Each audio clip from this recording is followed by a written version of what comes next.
Hey everybody, I'm Meredith Holly. I'm a lawyer and a life coach, and I am a best-selling author.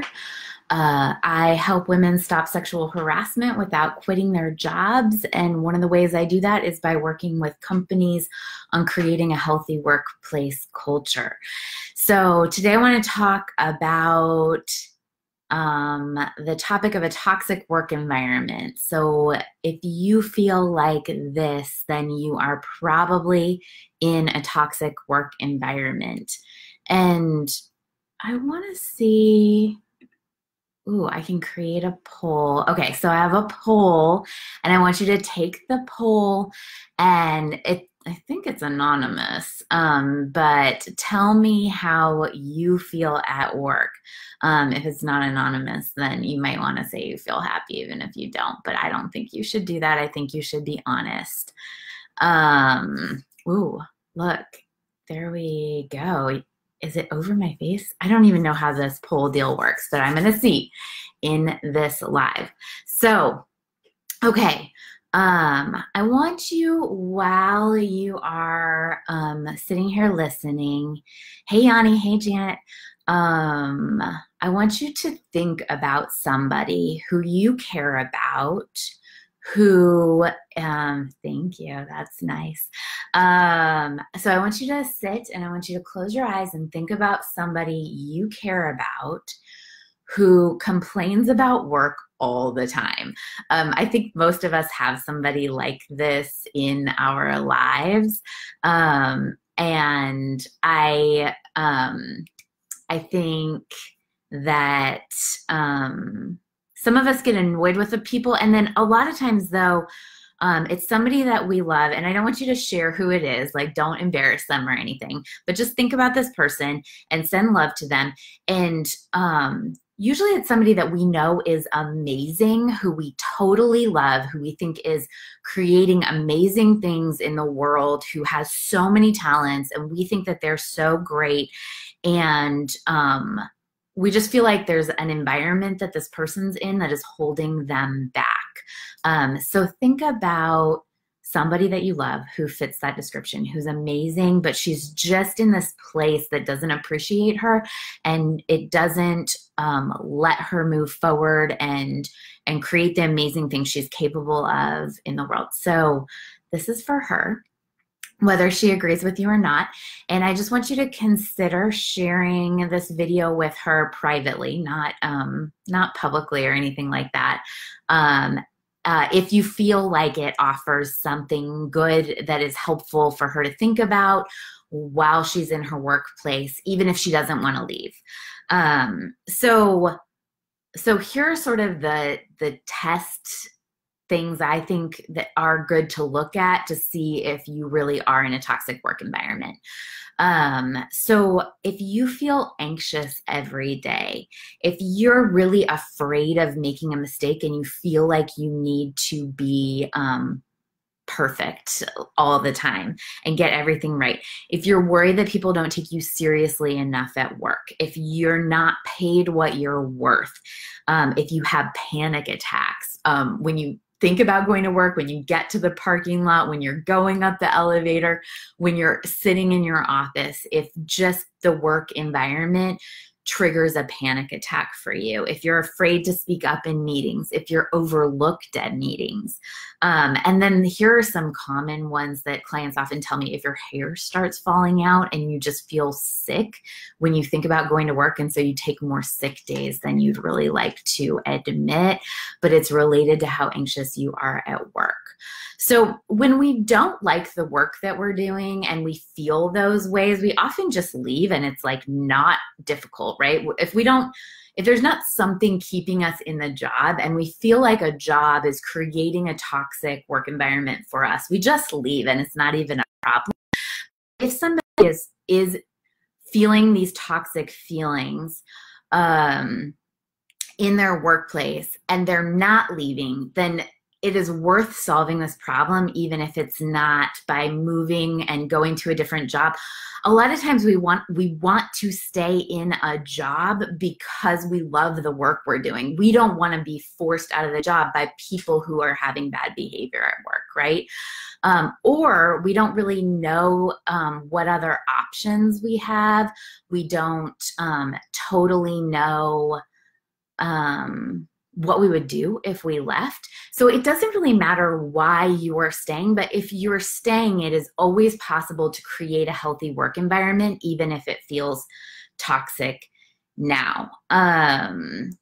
So I want to tell you a story about a client that I had before she came to me. She was working in this work environment that just felt terrible to her. She was sick all the time. She was going to doctors. They couldn't diagnose her. She was terrified at work. She actually turned out, she didn't realize it at the time, but her boss was sexually harassing her. And she didn't realize it was sexual harassment because they had had a long-standing friendship. And he was putting pressure on her to have an affair with him. And then he started taking work away from her when she said no. And she felt guilty because he was so upset that she rejected him, and she felt confused. And she would never have identified it as actually sexual harassment because she had this friendship with this guy in the past. And so, but she was feeling all these feelings. She was anxious every day. She was sick. She was having panic attacks.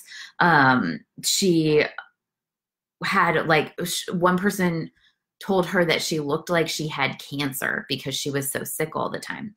And so then what she did was she moved departments. She convinced her like a higher up VP to allow her to move departments.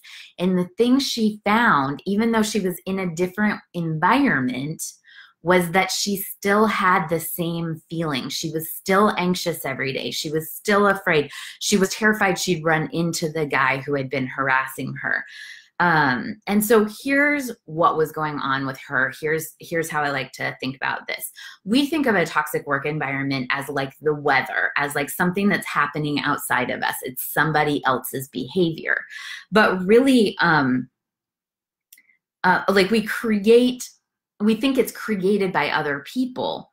But really you can show that this is not actually true 100%, because even when one person in a work environment is having bad behavior, terrible behavior, right?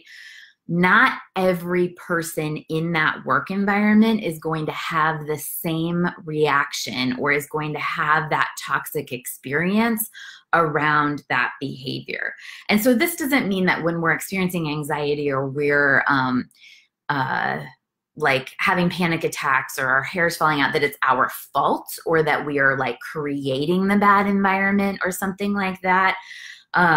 We're usually having a reasonable response based on our own experiences. But there are many responses that are reasonable. I had a client say to me earlier today that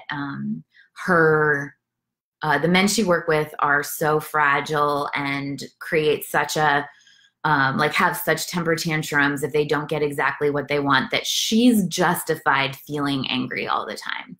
And so I don't disagree with her. And I think that she can find a lot of reasons that she is justified feeling angry all the time. But the point is that the anger is not the only justifiable response, right? Okay, so there are different responses, different reactions that can be also reasonable. So I like to think about this as like, if you think about the other person's behavior as like the weather. So I live in Oregon, so it rains a lot. So I like to use a rain analogy. So it's raining outside. And each of us has an umbrella that we can use or not use. And many of us were never taught that we have an umbrella or a way to create our own environment as separate from somebody else's behavior, right? We think that our feelings cause somebody else's behavior because we can think of reasons that our feelings are justified around somebody else's behavior. And so they're really two separate things, right? Some person has behavior, and then I like to think of it as like, we have this umbrella that we can hold on to, and we can choose to use it or not. And the umbrella is our thoughts, right? So if I worry all day long that I'm stupid, and then someone else says, oh, you're stupid, then it was already inside of my umbrella, that toxic experience, right? If I worry that I don't deserve respect, and someone acts disrespectfully, then that disrespect, that feeling of disrespect, that toxicity was under my umbrella already. And it is way quicker and way more effective to clean the atmosphere under your umbrella, to clean the atmosphere in your thoughts and your perspectives than to try to change the weather. And the weather is somebody else's behavior, right? The side effect, the natural side effect, is that when you do clean the atmosphere under your umbrella, when you learn how to like hold your umbrella under the weather and clean the atmosphere under there, then you also have an impact on the external environment too. So, so the client that I was talking about who felt so anxious, she was in this toxic environment and then she moved apartments, but she still experienced a toxic environment in this new department because the environment was within her thinking. It was within her, under her umbrella, right? So after we work together, now she's in this place where she is sort of taking a leadership role in this department. And now she says that she's never been so happy in 23 years of working for this employer. Can you guys still see me? Oh, okay. I don't know why. I think I froze. So she said that she's never been so happy in 23 years of working for this employer than she is now. So she was able to really shift things and clean this environment for herself so that now really in any external environment, she's able to manage her internal environment. So on the other hand, I do a lot of speaking events and presentations, and almost every time a woman comes up to me and she says, oh, I'm so glad that you're talking about this topic. I left a job because of harassment, because of a toxic work environment. I had this woman come up to me a couple weeks ago at an event, and she said she was an accountant and she worked in a lawyer's office, and the lawyer would come up to her, like asked her out to drinks, and would come up to her and rub her shoulders. And she was so uncomfortable that she didn't confront it and she just left. And then she ended up only working for her husband. She was only comfortable working for her husband after that because she was so afraid to take another job like this. So the other thing I want to mention is somebody reached out to me recently, and she's a stay-at-home mom. And her husband, she believes, is a narcissist, and she's really afraid of getting out of this environment. And I just want to offer that our work environments include, if you're a stay-at-home mom, your home is your work environment, right? It's not different than somebody who works in an office. So if you're afraid to leave your work environment and it's your home, if you feel like you have a toxic work environment in your home, that is worth paying attention to also. So what I want you to do now is just think back to the person who you were thinking about at the beginning, who I asked you to think about, who you love, who you think is amazing at their job, who is has great things to offer at the world, but complains about work all the time and really and you believe is in a toxic work environment. And I want you to send love to that person. And obviously don't call them out on anything, because this is all about how can we create a healthy environment both underneath our umbrella and outside of our umbrella, right? And I want you to consider sharing this video privately with that person. You can just use the share button and you can send it in a message. You don't have to tag the person or do it publicly at all. And also send them love. Send them a little note and tell them that you think that they're a great person, that they are amazing, and that they deserve to be in a healthy environment. If they have a toxic environment underneath their umbrella in their thoughts, then they haven't done anything wrong. It just means that they have a human brain, and none of us were taught how to clean that up and how to create a healthy environment in our brains. And their thinking is likely very reasonable. Like my client who said that she was justified to be angry. She was totally justified to be angry if that's what she wants to choose. It just creates a painful environment in our own space. So this is obviously what I do. I help people go from the place where they're in a toxic work environment to a place where they feel healthy, feel comfortable, and know that they can impact their work environment and make it healthy for other people also.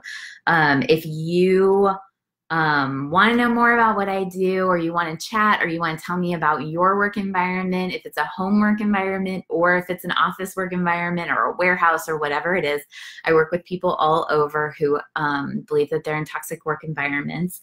And if you want to clean up the space under your umbrella or help other people clean up their spaces, just send me a message and tell me what's going on with you. I would love to talk about it.